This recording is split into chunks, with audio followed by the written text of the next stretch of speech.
Hi guys, I'm in Ella's room in Nashville and I have a pumpkin spice latte and I'm here to tell a sad story. It's not a happy story. It's not exciting. It's not fun. I just share like every kind of aspect of my life with you guys, and honestly, I share more with you guys than I share with my personal life, like the people I know, and like I say stuff out loud to YouTube more than I say stuff out loud to humans, and that's not really good, but whatever, it is what it is. So I'm here to talk about trauma. It's something I've never talked to you guys about, and so I've been waiting for the right time to make a video about it, and this is the right time because something really bad happened like a week ago, and that just gave me the perfect opportunity to talk about this. Guys, I have a new tattoo.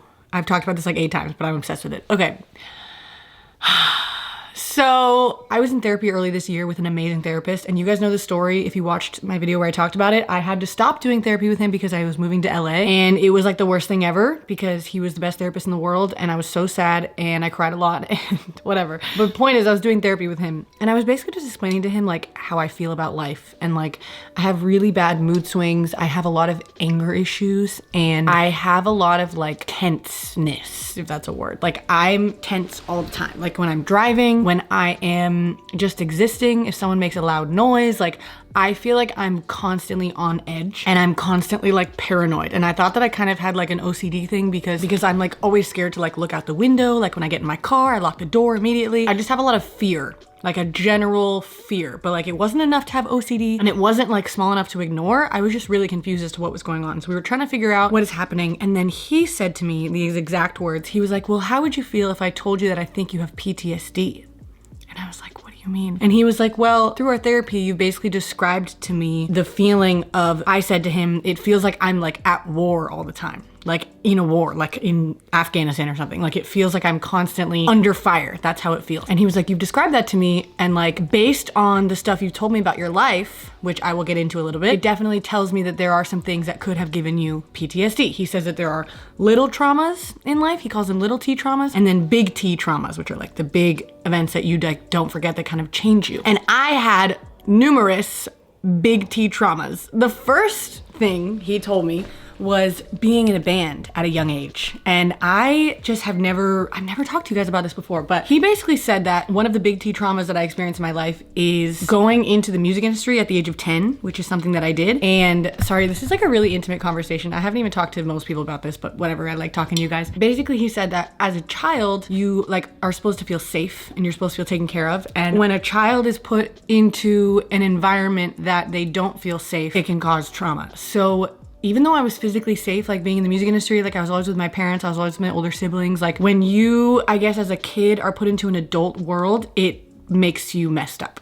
Like that's what he explained to me, and that was like the biggest one that he talked about, like the big T traumas. Going through like such an adult job, having that stress, like traveling, not being in school, like I don't know, having eyes on me, reading YouTube comments about myself, like that at the age of 11, no surprise, is a really big deal, and that can really traumatize you. And I don't want anybody to like blame my family or my parents or anything, because like everybody knows my mom, you know, like I guess put me in that, not put me, but like she allowed me to do that, and I don't blame her for that at all. And like I've never even talked to my mom about this, but like I have no like malice towards her or my sisters or anybody for like allowing me to do that, because like they would never have known that that was gonna cause me problems. And also they just had good intentions. Like I wanted to do it, like I wanted to have fun, and like I loved doing it in the moment, even though it was like causing me mental issues, but they didn't know that, and nobody knew that. So I really have no malice towards anybody for that. So I hope everybody knows that. But he sort of explained that that was like the first biggest one that he could think of, and I was like, that would give someone PTSD? Like, how does that make sense? Because I always thought the PTSD was for like, you know, people who went to the war. You know, you always hear about like soldiers with PTSD and people who go through stuff that's like, it keeps them up at night because they're just reliving that moment all the time. And like, I never had that really happen to me. And he's like, no, like there's different levels of PTSD and that absolutely can affect you, right? So then you go to my teenage life, and I had some sexual experiences with boys that traumatized me. I don't know if I would call it sexual assault. I don't know what I would call it, but like bad stuff happened with boys. Those were some big T traumas right there. So like you go from being a 10-year-old and you're still fresh and you're still in the world and you're like, oh my God, everything's so exciting. And then you have trauma and it's like, trauma. And then I'm like, okay, things are getting a little more chill as I got older. Oh, now I'm hit with another trauma. Being a 17-year-old, taking advantage of boys, that sucks. And then keep moving forward, even further and you get to me being 18 and I get engaged, and that is my final trauma. And this is what leads to me having a panic attack last week. And I need to explain this in the right way without, I guess, telling too much detail because it involves other people and I don't want to throw people under the bus, but I still want to tell you guys about my own experience. But basically, there's just a person who I had some intense conversations with when I got married. That's the best way to describe it. And the conversations that I had when I was about to get married were not good conversations. They were kind of negative conversations. They were stressful conversations. And that person didn't really want me to get married. And they were kind of like pushing me about it. Not like, I don't know how to get into it without being too specific, but basically it was a really, really, really bad night. And it was at this time where I was about to leave the band and I was freaking changing my whole life. And you guys know, like, all that stuff was happening to me. That was the worst time of my life. I hope you all know that. That was the literal worst period of my entire life by far. Worse than anything in the band, worse than anything with boys, worse than any heartbreak, any bad moment ever. Like, that was the worst time of my life. And I was changed as a person. And Emin tells me that, like, the night that I came home from having that conversation, he said that, like, Danny Cimarelli died. Like, that's how he explained it. Like, it looked like I died. Like, my whole body was frozen and, like, I didn't eat for a day. And I just, like, sat on the floor and stared at the wall. I couldn't speak for, like, a whole 12 hours. Like, I was just shaken by a conversation. And I wish I could explain it to you guys more, but I just can't. Just understand it was a very, very bad conversation, okay? And then time goes by and I kind of start to heal from all of that. And like, I'm comfortable in my marriage for once. And like, I'm not scared to like admit that I got married. I'm not scared to like show my ring off to people. Like, I call him my husband, and like all the stuff that I went through from getting married at such a young age and like the backlash, I guess, that started to fade away. And like, I started to move on with my life. And you know, in therapy this year, he's like, you have PTSD from that.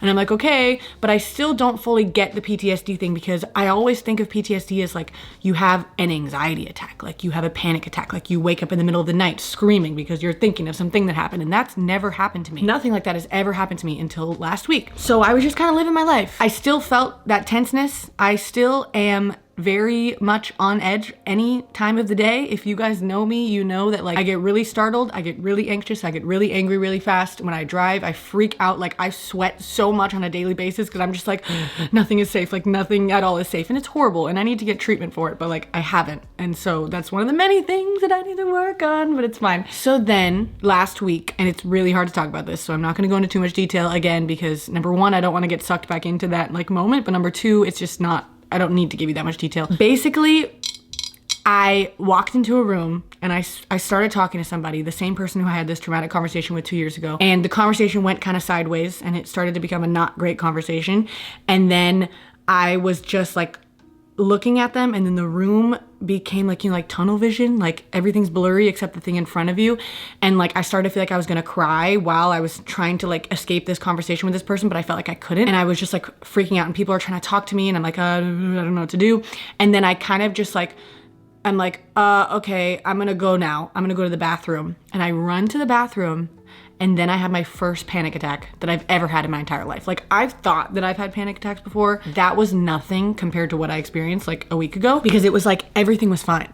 I was having a great night. I was having a good time. And like the second this conversation happened and I got like, I guess triggered, I guess would be the term, I freaked out and I ran into the bathroom and I locked the door and I immediately started crying and I could not breathe. I was literally going for like 30 minutes and like I could do nothing but sit on the floor. I had to shut off the lights. I was like yelling, but like the cry yelling. Like, do you guys ever do that? Like where you're not really yelling, but you are yelling. And like people are trying to get into the bathroom because there's like more people there and like I'm holding up the line and like it's like a 1-person bathroom. So like people need to come in, but I like can't let them in because I'm having a panic attack. And I just keep looking in the mirror and I'm like, stop crying, you have to stop crying, but I can't stop crying. And like suddenly I was just transported back to that time, the traumatizing time in 2018 or whatever, or 2019? 2019. I didn't feel safe. I felt like I was gonna die. I felt like I was under attack. I felt like I couldn't get out of that situation. Even though I was already out of the situation where I was talking to the person, I felt like I was stuck and I didn't know what to do. I was like, now I have to leave, but like I wasn't planning on leaving and like I have to walk by people even though I'm having a panic attack, and like it was really bad. Because again, this has never ever happened to me before. This has never happened to me. So then I sit on the toilet with my clothes on for 30 minutes. And I hear the people outside, they're like, we've been waiting for an hour for the bathroom, but like I couldn't leave. So I start to pull myself together, and then I walk out and I sit on the steps outside, and I'm just still crying and freaking out. And then thankfully somebody like helped me and like gave me like breathing exercises and like talked me out of it a little bit. And Emin was there, but like he didn't really know what to do because again, this has never happened to me before. And I kind of just had to calm down. And then I was like shaken. Like I was shook for the next hour, 2 hours, the night. Like number one, I was freaking out. And anytime I had like a memory flashback from the 30 minutes prior of when I was having that conversation with somebody, I would start to get like panicky again. It wasn't that I had a panic attack again, but I was like, oh, like just like a jolt of panic. And then I was exhausted. Like I was exhausted, like physically, I was so tired. When I woke up the next morning, I felt like I was hungover. Like I literally felt like a bus hit me. And now I know that that happens. Now I just discovered a fun new thing about myself, and now I have to watch out for it and try not to let it happen again and go back to therapy. Even though I've been planning on going back to therapy, but like now I really need to go back to therapy because like that's a fun new thing I didn't know happens because I was fine. Like that's why it's scary, because I was fine. And then I just have this conversation with somebody and then just like, can't handle it. Can't handle this. Gotta go. Freaking out. Losing my mind. See you later. Goodbye. Very scary. Very, very scary. I'm sorry if that was a little confusing because I know I couldn't give you much detail, but I hope you got the picture. I don't know how to fix it. So stay tuned for that. I'm gonna go to therapy. I'm gonna try to figure it out, but I'm scared to go to therapy because I have to explain my life story to somebody else. I'm scared to have to go through that again, to explain everything to somebody else again, because like every year that goes by, there's just more and more and more stuff to explain to somebody and to catch somebody up on. And I'm just not ready for that. So I'll let you guys know if it happens again. Thanks for being my friends, because I've literally told 2 people about this. So you guys are like the first to know. I'm putting this on the internet so anybody can hear about it. If you know me, please don't ask me about it because I will freak out. Okay? Goodbye.